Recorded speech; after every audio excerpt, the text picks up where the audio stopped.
Assalamualaikum warahmatullahi wabarakatuh.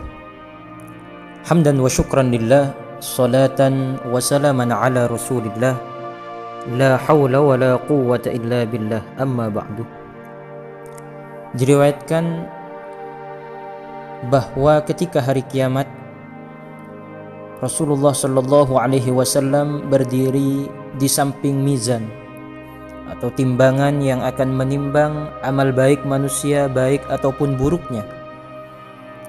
Kemudian yu'ta bisyabin min ummati, Rasulullah dibawakan seorang pemuda dari umatnya, sedangkan malaikat terus menerus memukuli dia baik dari arah depan maupun dari arah belakang, padahal dia belum dihisap, dia belum masuk ke dalam neraka, namun dia telah disiksa oleh malaikat.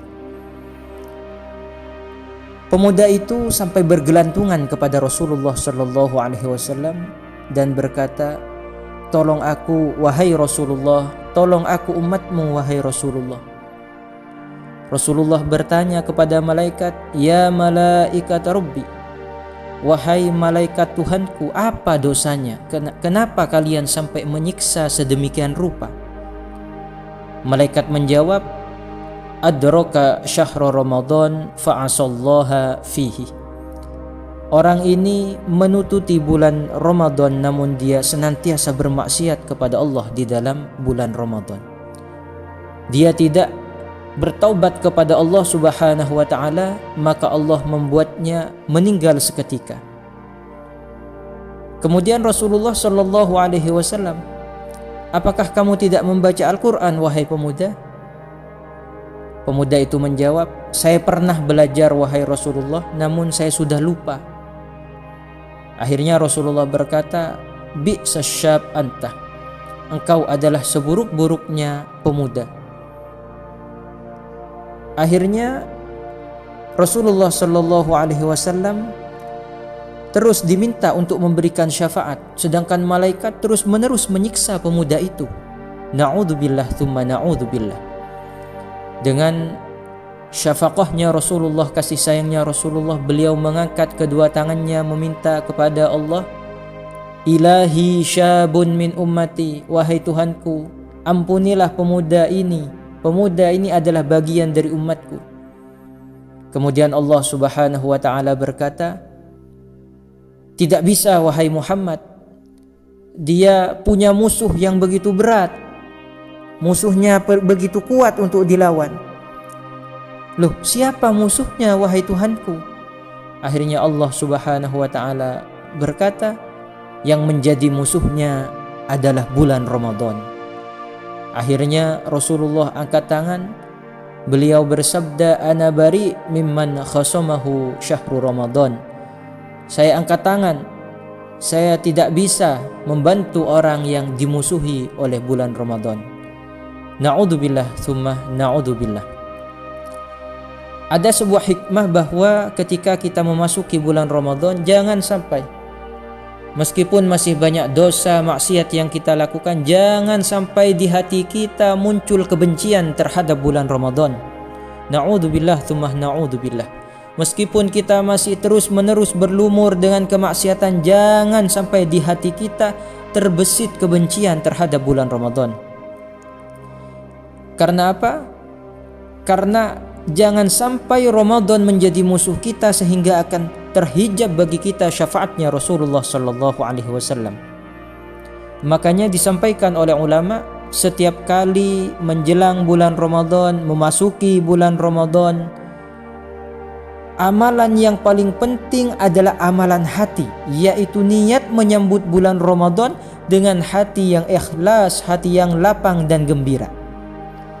Oleh karena itu, sebuah hadis yang termaktub di dalam kitab Durratun Nasihin menjelaskan, "Man fariha bidukhuli Ramadan, harramallahu jasadahu 'alan niran."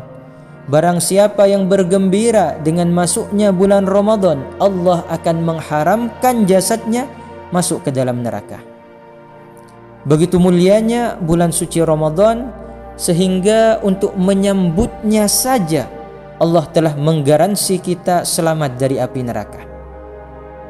Oleh karena itu wajar ketika ulama dahulu selalu mengucapkan doa Allahumma barik lana fi Rajabah wa Sya'banah wa ballighna Ramadan. Juga yang kedua, ketika masuk bulan Ramadan, berziarahlah ke makam orang tua kita. Kalau kita sudah ditinggal wafat oleh orang tua kita, jangan lupa kirimkan doa untuk mereka. Bahkan yang sebagian daerah menjadi sebuah tradisi, yaitu mengirim doa untuk para leluhur sekaligus bertawassul kepada mereka semoga diberi keselamatan dan keberkahan menjalankan puasa selama 1 bulan. Tawassul dalam berdoa merupakan anjuran di dalam agama Islam sebagai termaktub di dalam surah Al-Maidah ayat ke-35. Ya ayyuhalladzina amanu taqullaha wabtaghu ilaihil wasilata wajahidu fi sabilihi la'allakum tuflihun.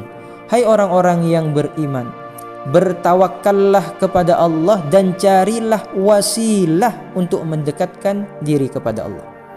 Wasilah ini kita kenal dengan tawassul, maka diperintah oleh Allah di dalam Al-Quran.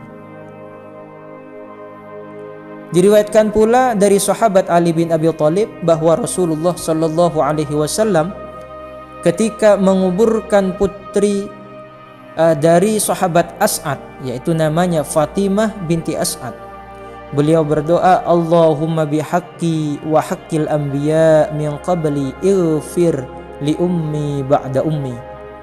Ya Allah, dengan hakku dan hak-hak para nabi sebelumku, ini adalah wasilahnya, ampunilah dosa ibuku setelah engkau ampuni dosa ibu kandungku.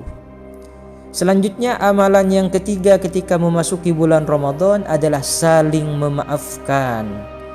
Tidak dipungkiri kita sebagai manusia banyak salah kepada Allah Subhanahu wa taala, kepada sesama manusia, bahkan kepada makhluk-makhluk Allah yang lain.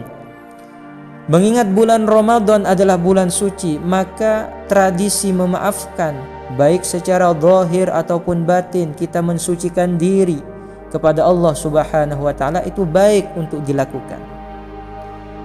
Sebagaimana Allah Subhanahu wa taala menganjurkan di dalam surat Al-Baqarah ayat 178, "Faman 'ufiya lahu min akhihi syai'un fattiba'un bil ma'ruf wa ada'un ilaihi bi ihsan, dzalika takhfifum mir rabbikum wa rahmatun faman i'tada ba'da dzalika falahu 'adzabun alim." Barang siapa yang mendapatkan suatu pemaafan dari saudaranya, saling memaafkan, hendaklah mengikuti dengan cara yang baik, dan hendaklah yang diberi maaf membayar dengan cara memberi maaf yang baik pula. Yang demikian itu adalah suatu keringanan dari Allah Tuhan kamu dan rahmatnya. Barang siapa yang melampaui batas sesudah itu, maka baginya siksa yang sangat pedih. Nah, sahabat hadirin wal hadirah rahimakumullah, ini merupakan pelajaran yang penting bagi kita. Kita saat ini memasuki bulan mulia Ramadan 1443. Jangan sampai di hati kita terbesit sedikit pun rasa benci terhadap Ramadan. Meskipun hadis yang dibaca banyak yang mengatakan bahwa hadis ini maudhu, tidak sahih dan lain sebagainya, namun akan menjadi pelajaran berharga bagi kita untuk mengikutinya, bahwa setiap Ramadan buatlah hati kita gembira meskipun secara zahir kita bisa belum melakukan ibadah-ibadah semaksimal mungkin. Jangan sampai terbesit rasa kebencian di hati kita, munculkan rasa bahagia ketika mendapati bulan Ramadan telah datang.